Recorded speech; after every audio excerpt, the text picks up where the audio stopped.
Samsung Galaxy S6 phone review. So I just bought yesterday the 32 gigabyte, of this phone. I chose the gold color, but when you look at it, that is a silver color. That is not gold. So they say, oh, when you get in the light, it will be gold. No, this is not gold. So in any case, what makes this phone the edge is the screen. You see how it wraps around? The screen does that on both sides. Now this is my review of all the pros and cons of it. One of the things that I do like about the phone, first of all, was the box, which I know is a minor thing, and most things aren't even provided like that. The Samsung Galaxy S box, in case you don't have a cover, actually I got the phone through AT&T, so I'm able to have a 2-week trial with the phone. If I don't like it, I can exchange it for a free stocking fee of $35, and they'll take the phone back and take it off my plan and put it back on my old phone, which I went from a Galaxy 4 Active. But in any case, this is a cute little box. It has all the compartments where the charger went and the headphones. And then I actually read through, which most people don't, the book of information about the phone. This was useless. I don't know why they even include this. All it does is give you websites. And that it does nothing for me. I'm looking to find all the information. They used to provide it all, but they don't anymore. So another thing that I like is the headphones that come with it. These headphones, I can show you, they have that little nub right here, so it's nice and fit. Normally these headphones cost about 20 bucks, give or take, depending on where you pick them up at, if you were to buy them by themselves. And they have the little cover that you can take on and off and replace. But these are really nice headphones when it comes to what comes with phones usually, so that was an upside of it. Also, what I really like, is the charger. The fact that it's very, very long, at least 4 feet here. If you have any other Samsung products, the charger is exactly the same, which is nice. That means I have extra chargers now. So, I don't have to worry about, now I have a charger for every room. And if you need to replace a charger, it's fairly cheap. The next one that I like about this phone is that all the old Samsung products from the 4s and the 5s fit the case of this because it's the exact same screen size. The difference is that you can't use it because what happens is the cases on the other ones cover up this part right here, which is the flash, and there's 2 other parts. I'm not exactly sure what they're for, but it's covered up by it, the case. And then the buttons here on the side are the same location as most of the older phones, but this button here has moved on every single phone. So because of that, you have to buy a case. Because this is the edge, I'm not exactly sure how the case will fit, but if it covers up the screen, that's kind of gets rid of the point of having a screen on your phone that wraps around like that. So I'm not exactly sure what the cases are like for this particular product. The next thing is that the screen covers on all of your old Samsungs fit this Samsung as well, meaning it saves you money. So what happens is you get if you have extra old screens covers, the plastic film that goes over the top, then that will also fit on the new versions of these. Next thing that I really like was the transfer of apps. It was super easy.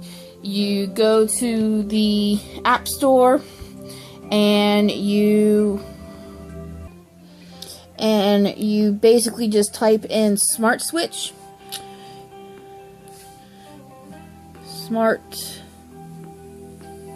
And it comes right up right there. Samsung Smart Switch. Download it. You have to download it on both your old phone and your new phone.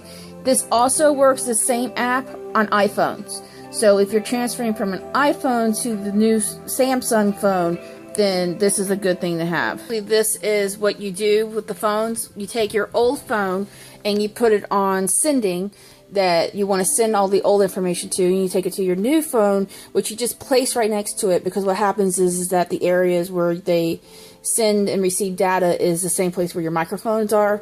So you just want them close to each other. No more than an inch apart, but no closer than this. And basically you just hit connect on the little button down there, follow the directions, and it does it automatically. It sends all of your contacts, old text, old phone numbers, phone logs, everything. And anything that is not automatically done through your Google account or anything like that will be sent as well, like your calendar and any contacts that you don't have saved on your Gmail and accounts. That transfer takes about anywhere from 3 to 10 minutes, depending on how much information you're transferring from one phone to the other. Now, this phone, which I really, really like, this looks like a very indiscreet camera, but this camera is 16 megapixels, which is awesome because the old Samsung phones were average on the Samsung 4 was a 10, and I believe the Samsung 5 is also up to 12, I think. I'm not completely sure on that, but this is now 16, which is awesome for the camera. So camera-wise, this is one of the best cameras that you can get on a cell phone. Something else that I really, really like, if you watch, you see how quick? It's very quick. It does everything super fast. If I want to open my page, if I want to transfer and open, say I want to open Snapchat, it opens it fairly quickly. See, that was super quick. Oops. And it does it all within a push of a button, which is that snap of a finger is very, very quick. I like that. Something else that I like is, besides the speed of it, is some of the apps and features that come on it. I like that it comes preloaded with all of these Google and all of these AT&T, and it's already in these little files like this. So all these apps here, your Chrome, your Gmail, your Maps, all this is preloaded. YouTube, Facebook, so you don't have to find it and load it like that. But because I have AT&T as my service provider, they provide these as well. Now, be careful with if you do use AT&T, and I'm sure some of the others use these as well, but their apps, they do charge a monthly service fee on some of them, so you have to go through and make sure that they aren't being used and that they're disabled correctly. So you have to click on them individually just to make sure that you're not being charged and you're not doing that, and that can be a little time consuming. When I first turned on the phone, one of the things that I found was that it had a bunch of do this, check this, easy switchovers and whatnot. Once I got through all that, which took about 5 minutes because I canceled most of them because I like to do my stuff manually, was at the very end it has, by the way, these are all your old previous apps. So if you have an account from the same company and you're transferring over everything, it shows you all of your old apps. And then basically you have to click on each individual app one by one and download them. Something else that I like about this, and I'm actually going to show you with the banking one, with the making of folders, it's very easy. All I have to do is take it, slide out, and I'm going to put this here. And you see how it automatically stopped making a folder? Now if I wanted to move it back in, I just slide it on top, and it makes a folder and asks for a file name here. And that was my banking, B-A-N-K, and I'm done. And tap the screen, and it's back again. I really, really like that. You can add up to 15 apps in a thing, which is really nice. So each folder, which you can have up to a 5x5, which you would go into settings here, and you would go into screen grid, and it tells you down here at the bottom that you can choose which one that you want. I'm currently on a 4x4.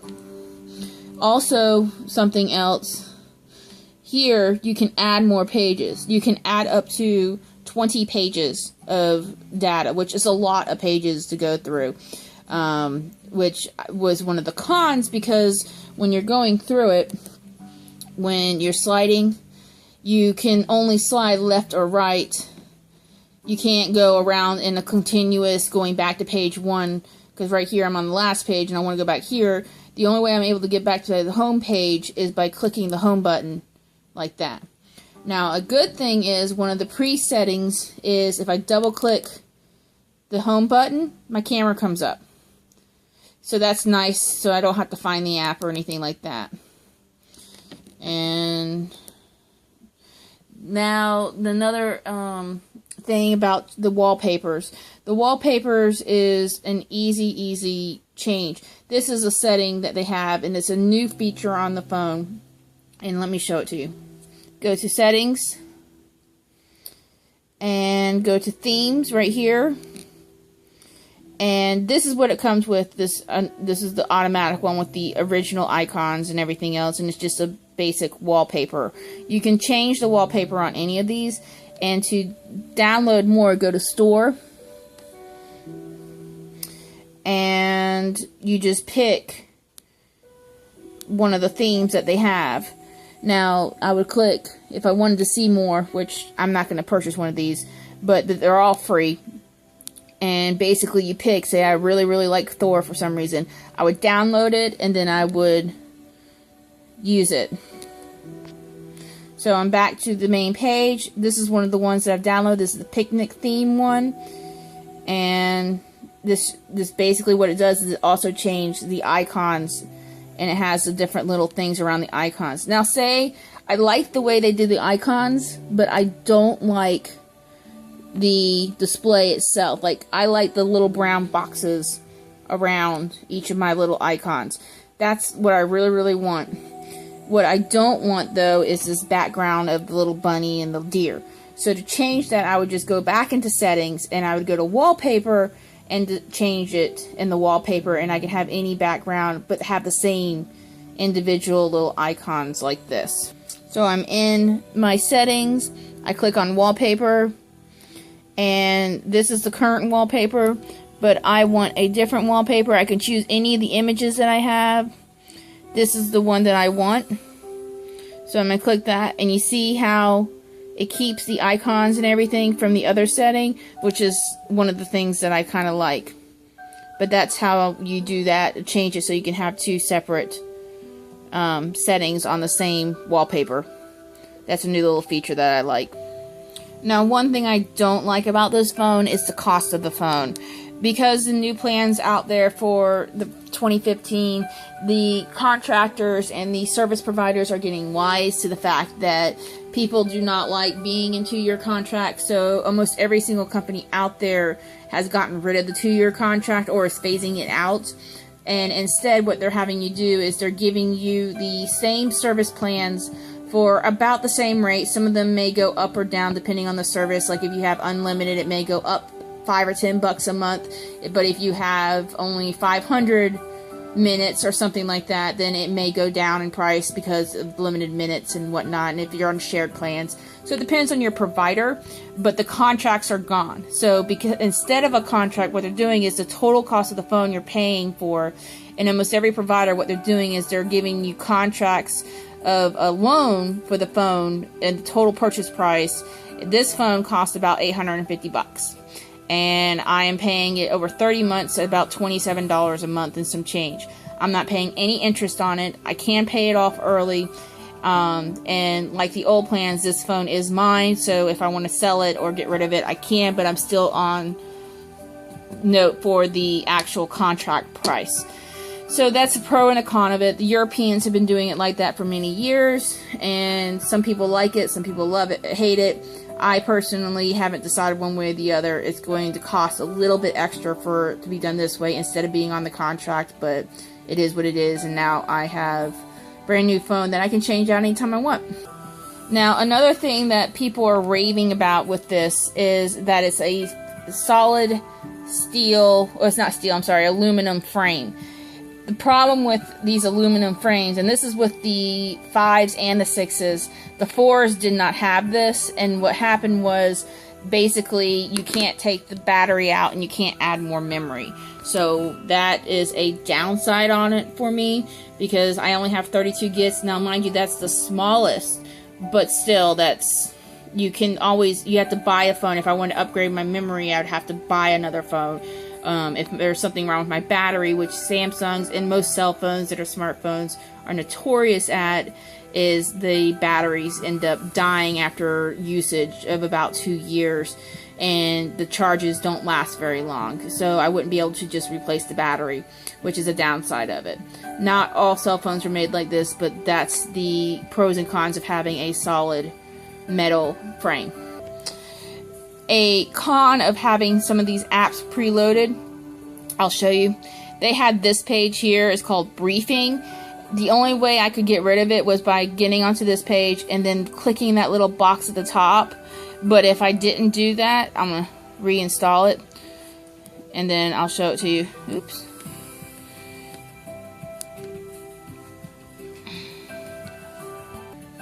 Now, I'm on my home screen. I slide over, and it's a news briefing of the topics of the day. I don't like this. I rather have my own news service that I can look up at my will. So that's why I got rid of it. So to get rid of it, I had to figure this out. You go to the page and you click it on that little box and you're done. And it's gone. Now, another con with this, and it can be seen as a pro as well, is they have a new thing called Quick Charge. Meaning, I plug in my charger, I'm down to, say, 15%, and I need a charge to at least hold it for another 20 minutes. Well, in order to get that 20-minute charge, instead of having my 5-minute charge for use of the phone, I plug in my phone, I plug it in for 5 minutes, and I get 4 times as much time charging. Now, with this quick charge method, the problem is that in order to do that, they have to automatically shut off some settings, meaning that the Wi-Fi service, the cell service within my house and things, gets disconnected. I still have Wi-Fi, but it is literally from the satellites or the main towers around my house, not from my microcell inside of my house, meaning that I go from 5 bars down to 1 or 2. And I miss stuff, I can't send text properly, I can't receive phone calls while I'm charging my phone. So that is a pro and a con of it. It does it quickly, but at the same time, it's a pain in the butt while you're charging. That it's an automatic setting, and I still have yet to be able to figure out how to undo it in the settings, because I can't find it. But I was able to find that it had the quick charge. I could turn off the quick charge, and that's when I charged it, and I still was able to keep the microcell, but it's a pain to find and to change. My final complaint and con is the typing. Because of the curved screen, the typing of it is a pain. Now, normally, I would hold the phone like this, and I would be typing. So I'm just typing away. And when I do this, basically what happens is, because of my way my thumb is working, I hit the done button, or, oops, I hit the other, come on, the SYM button, which turns all of these characters, and I'll just start getting weird characters, and I'm typing, so I have to go back and change it. That is annoying, is the typing of the phone.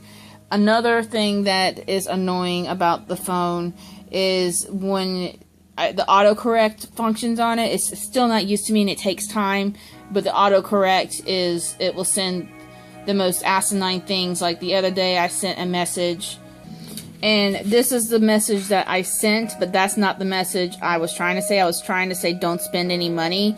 We're basically waiting for payday, and he wants to buy something. And I had to correct it because he's like, special day money, what the hell are you talking about? So that's what I had to do here, was correct it here. And I'm telling him why I'm thinking about returning the phone is because of the autocorrect and the typing.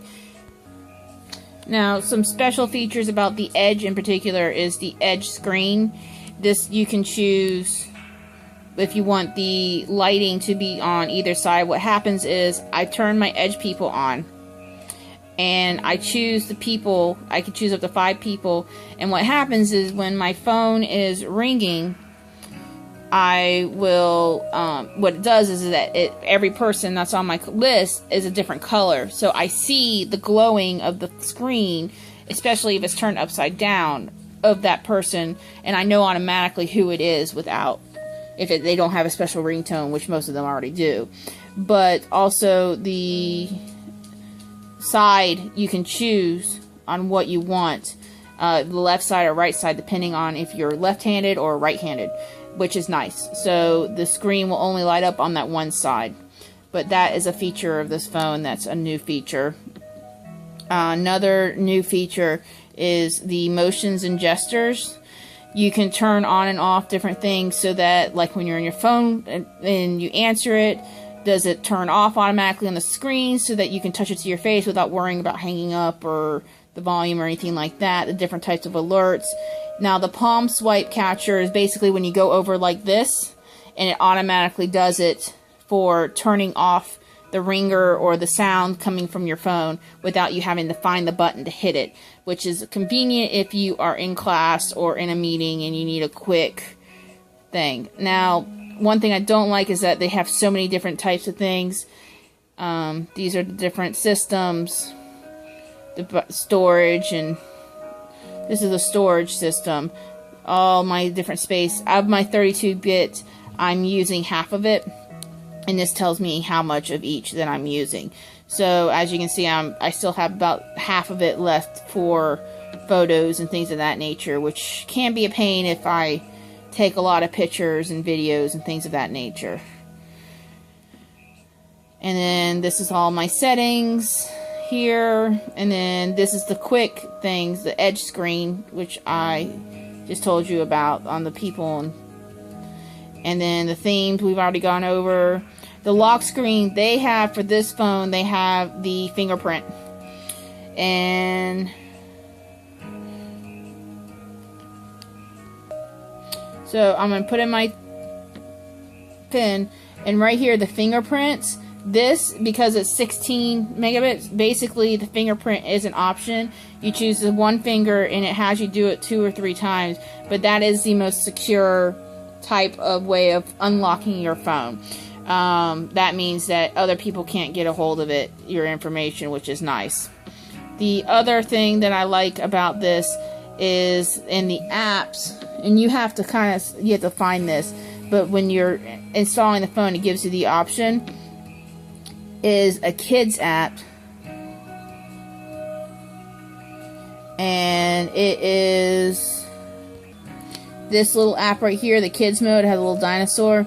Now I'm not sure if this is a Samsung product, which I think it is. It's not AT&T based, but basically what it does is when you have this app, it makes it so that you can turn on this app, and the phone is now safe for children to use, so that they can't buy things, they can't go in and change game settings and things of that nature. And you put in the individual games that you want the kids to have access to, or services. Like if you want them to have access to your Facebook page, maybe it's a certain account, then this is how you would lock your phone down. It's quick, it's easy, it's free. I highly recommend it. So, thanks for watching my video. FYI, the music in the background is just some melody music, and I hope you enjoyed it and it was very informational for you.